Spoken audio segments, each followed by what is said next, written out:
You're listening to Workplace Perspective, an employment law podcast presented by SAFFIRE Legal. Workplace Perspective is a regular podcast series for employers and employees focusing on education, training, and the law to help organizations of all sizes develop and maintain successful workplace relationships. The opinions expressed by guests on Workplace Perspective do not necessarily reflect those of SAFFIRE Legal or its attorneys and should not be considered legal advice. And now, here's your host, founder and principal attorney at SAFFIRE Legal, Teresa McQueen. Thank you, James, and welcome everyone to Workplace Perspective, where we are striving to raise the bar at workplaces everywhere.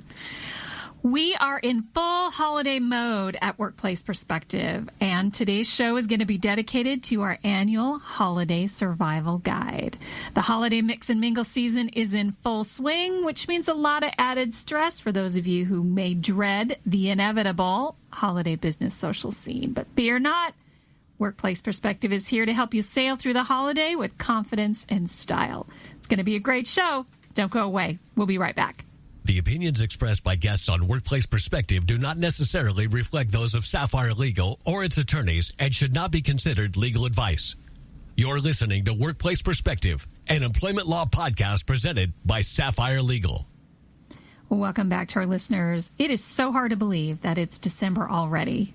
And like I said, while the holiday season, I think sometimes it can feel like this never-ending cycle of tinseled chaos. The holidays really do present some really wonderful opportunities to represent not only yourself, but your organization. And I know that this mix and mingle circuit kind of presents some significant challenges for a lot of those in the business world who struggle when it comes to personal interaction. So to kind of alleviate some of that holiday stress, we have created a holiday survival guide. And for the past several years, we've put it out in various formats.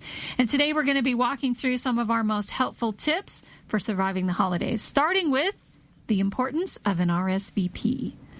So when it comes to business social events, you want to create a positive image. Well, in business, you want to create a positive image, period.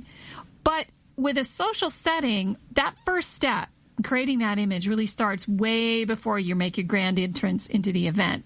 It starts with, believe it or not, responding to the invitation. So the RSVP, or the please respond, request is really important, but it's often overlooked when it comes to business etiquette. And I think failing to respond to an invitation is really one of the most frustrating mistakes that people make. And think about that, right? It's frustrating. So your first impression with your host is a frustration if you fail to RSVP and you haven't even set foot in the door yet. So that's not a good way to start.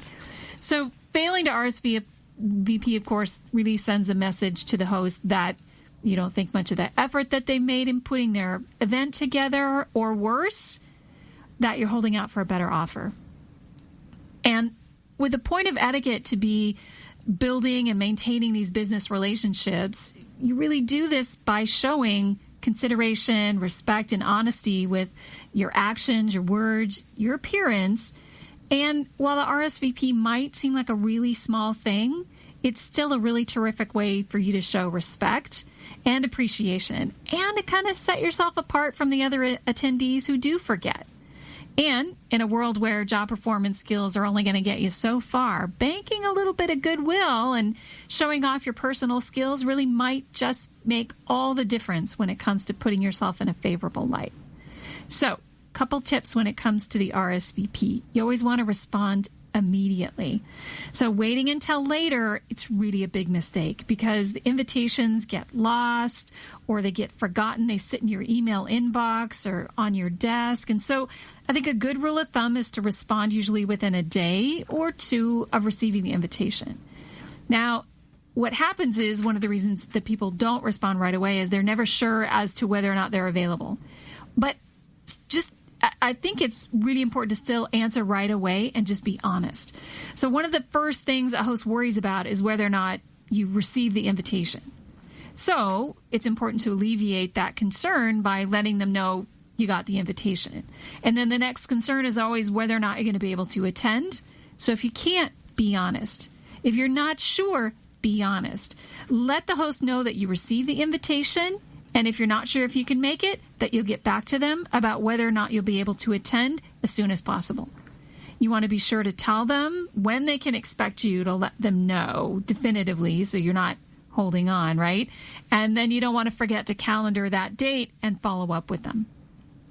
Now, if you have to decline an invitation, I'm going to talk about honesty through this whole show today, and this is one of the places. If you have to decline, try and be as straightforward and honest as possible. A lot of times there's really, although we feel the need to elaborate, there really isn't a need for that. If just a simple, I have a prior engagement, or I'll be on vacation, it really should suffice. It's really bad form, sort of, to set conditions on your attendance also. So keep that in mind. So things like asking the host before you accept, sort of, what are you going to be serving, or who else is going to be there, sets a really bad tone. And it also shows that you're really not good at navigating social situations.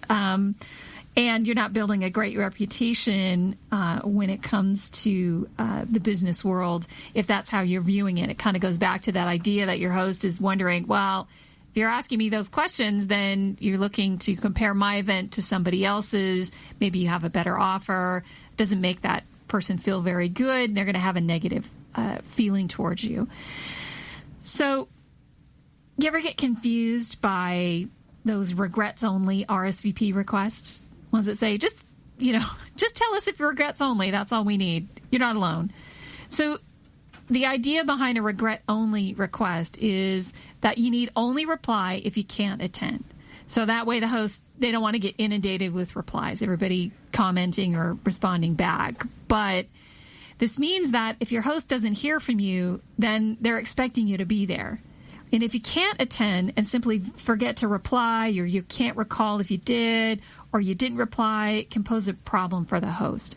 So when it comes to this type of an RSVP, I recommend responding either way so there's no confusion. Okay? I think it's the best way to do it, because then there's absolutely no question. Now, the other issue that comes up when it comes to RSVPs is when you have to change a no to a yes. So you responded at the time you didn't think you could go, but maybe your plans fell through, and now you can attend. So if you discover that you can attend an event after you sent a no, you want to make sure you reach out to the host as soon as you can and ask if there's still room to attend. What you don't want to do is just show up, because that could be a problem depending on the event, and it's always best to let the host decide how to handle that.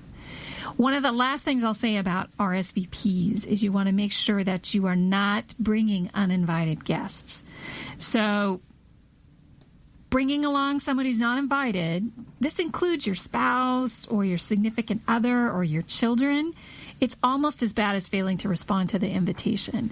You should never just simply show up with an uninvited guest, because you don't want to put your host or your guests on the spot by carelessly thinking that, well, it's all just going to work out, because a lot of events have a limit on the number of occupants. That's why the RSVP is so important. And they may not allow for adding another guest to the dinner in case it's not a buffet style or something like that. So nothing's going to make you look worse or put you in a bad light faster than forcing your host to turn your guest away. So you don't want to put him in that position. Okay. So, well, I said one last thing, but let me mention this one last thing, because one last thing. Dress code. Always look at the invitation on the dress code when you receive the invitation, because when you RSVP, it's a great opportunity to clarify if you have any questions. So, you want to make sure is it formal? What does that mean? Is it business casual? I've seen some really funky sort of business dress code invitations. And it's best to just sort of level it out with the host. So if it's business casual, what does that mean? I'm trying to think of one that I heard not too long ago. It was tropical networking. Truly, it was on the invitation. And so somebody that I knew very well, and they called me and they said, have you ever heard of this? And I said, no, never heard of that. And they hadn't RSVP'd yet. So I said, well, just suggested that when you RSVP, just ask them to clarify what they mean by that. So you want to make sure you show up appropriately and understand what their idea of the dress code is. So, all right, we are going to take a quick break, and when we come back, a few more tips for surviving the holidays. We'll be right back. The average time a resume spends on an HR manager's desk is 7 seconds, and most of them are tossed aside. Now imagine if one of those resumes belonged to Yasmin, who was living in a shelter, juggling 3 jobs. I had to be resilient. That's something that you can't teach. Or if that resume was from someone who worked 12-hour shifts at the recycling company with my dad, who's 72. That taught me a work ethic that I carry with me every day. We rely so much on a resume, yet it could never tell the full story of someone. Growing up where I did, a lot of things could have gotten in the way of my goals. But I learned to push through, and that's what I bring to work every day. So maybe it's time we look beyond the resume and look to Grads of Life. Discover new ways to develop great talent that are so much more than what's on paper at gradsoflife.org. A public service announcement brought to you by Grads of Life and the Ad Council. Have a unique perspective you'd like to share when it comes to surviving the corporate holiday party circuit? We'd love to hear it. Send us your tips for surviving and thriving the corporate holiday season to perspective@sapphirelegal.com. Welcome back, everyone. We're talking about surviving the holidays with a walk through our Workplace Perspective Holiday Survival Guide. All right, so the first tip was a few things about RSVPs. Next stop, small talk. One of the more common misgivings I think that people have about social interaction stems from this fear or an apprehension of approaching people that you don't know and initiating conversations. So when it comes to small talk, and because I'm an attorney and I like words and definitions, I want to tell you what the definition of small talk is. Yes, there's a definition for that. Trust me. So the dictionary defines small talk as polite conversation about unimportant or uncontroversial matters, especially as engaged in on social occasions. My suggestion? Take it for what it is and run with it. Nobody expects an in-depth analysis of War and Peace at a mix and mingle. We're talking about building and maintaining business relationships. So when it comes to initiating or making polite conversation about unimportant or uncontroversial matters, let's start with the obvious. The easiest way to go about initiating small talk: make an effort to become more familiar with what's happening in the world around you, apart from politics. We said uncontroversial, right? So make an effort. Just read before you head out to the event. Read a summary of the latest book to make the New York Times bestseller list. Okay, so the other person doesn't read when you ask the question, what have you read lately? Or you comment on that book and they say, well, I don't read much. So ask them what was the last book they did read or article that they read. What's their favorite magazine? Ask them what they don't like about reading. You're off and running.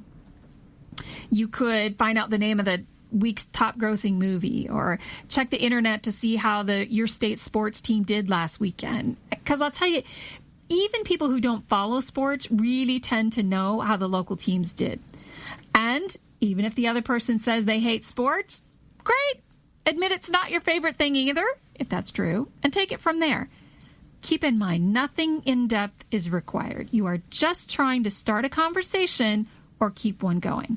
And let's face it, talking about the weather's only going to get you so far in polite conversation, so you don't want to beat a dead horse.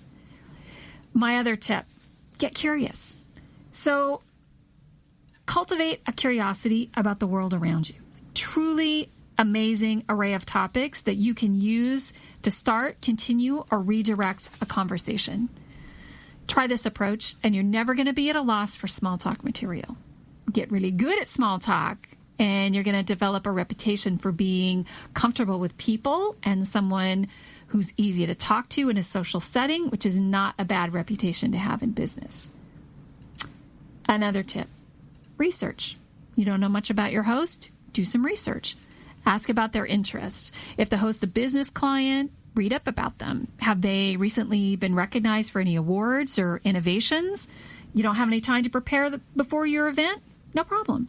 Just take your cues from the other guests, or maybe the decor, the fabulous food, even if it's not. Just be an engaged listener by commenting or asking questions. Those are all really great ways to keep the conversation going and to discover additional topics to bring up if the conversation really kind of starts to lag. All right. Those are my tips on small talk, right? Now, one of the most embarrassing and potentially stressful aspects that a lot of people have when it comes to socializing is the self-introduction.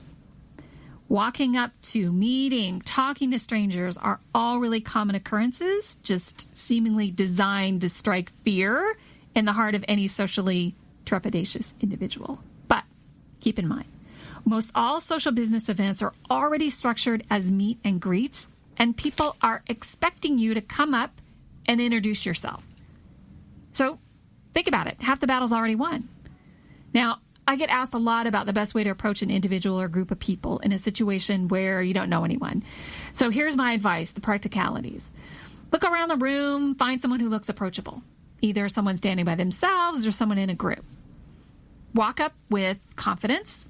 Look at the person that you're intending to approach, whether they're alone or in a group. Smile, nod. If necessary, just kind of wait for a break in the conversation, then say hello. Put your hand out there, say your name slowly and clearly, and then listen carefully as the person gives you their name in return, and you're done. You are now ready to amaze and impress with your seemingly endless supply of small talk, an array of small talk topics. All right. One last thing on talking to people.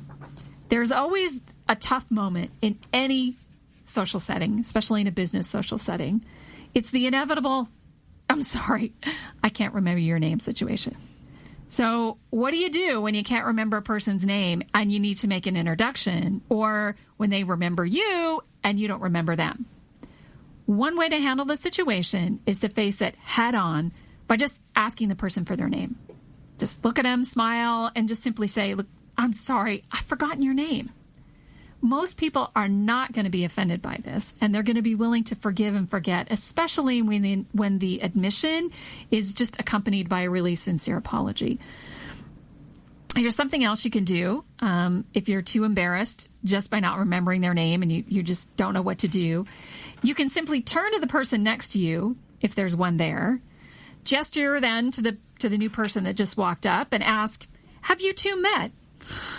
So usually one of the two kind of picks up the cue that you're not exactly sure and does a self-introduction. So that's a great way to handle that. All right. One last topic before we sign off: disengaging from conversation. Politely disengaging from social conversation is another aspect of business social engagements that people find really difficult to navigate. So how do you preserve that relationship that you're just cultivated, or maintain the relationship that you already have without falling into the trap of having your time monopolized at an event where you want to meet as many people as you can? So what do? Well, I think, first of all, you have to think about everybody that's impacted by how you disengage. And I think a lot of times people don't consider how bad you can look if you disengage badly. If you're abrupt, or you start looking over somebody else's shoulder to find someone else to talk to, it gives a really bad impression. But I think honesty when it comes to this is really the best policy. So you want to focus on being truthful and honest with your actions, and it's going to affect everybody positively that's involved, including yourself. So I think the best thing to do is find a way to let that new acquaintance of yours know that you enjoyed meeting them, but that your goal for the evening was to meet several new people. So you might say something along the lines of, I want to thank you for helping me with one of my goals for the evening, meeting several new people. Can I get your business card? Or, I've really enjoyed our conversation. Maybe we can catch up later. Whichever of those statements is the most honest. I think this is the best solution for disengaging, because it's really best for everyone. It works when the monopolizer is already an acquaintance and it works with someone you've just met. And I think by being honest in this way, you're really showing that person respect in a way that gives you confidence and shows you to be a genuine and sincere person, which is not a bad way to be perceived in business. All right. There are so many opportunities during the holiday season to make choices about the way we interact with others. And taking the time to think before you act and acting in a way that's going to build those business relationships is going to go a long way towards helping you shine a bit brighter and solidify your reputation as someone who understands the value of developing and maintaining professional relationships. That's our show for today. I hope you enjoyed the show. I'm confident that by following these simple guidelines, you'll be well on your way to making a terrific impression at your next holiday event and building a reputation as someone who knows the value of social interaction. If you want to learn more about how to survive and thrive this holiday season, check out our Holiday Survival Guide. Our annual guide can be found by visiting our website at sapphirelegal.com/podcast and clicking on today's show.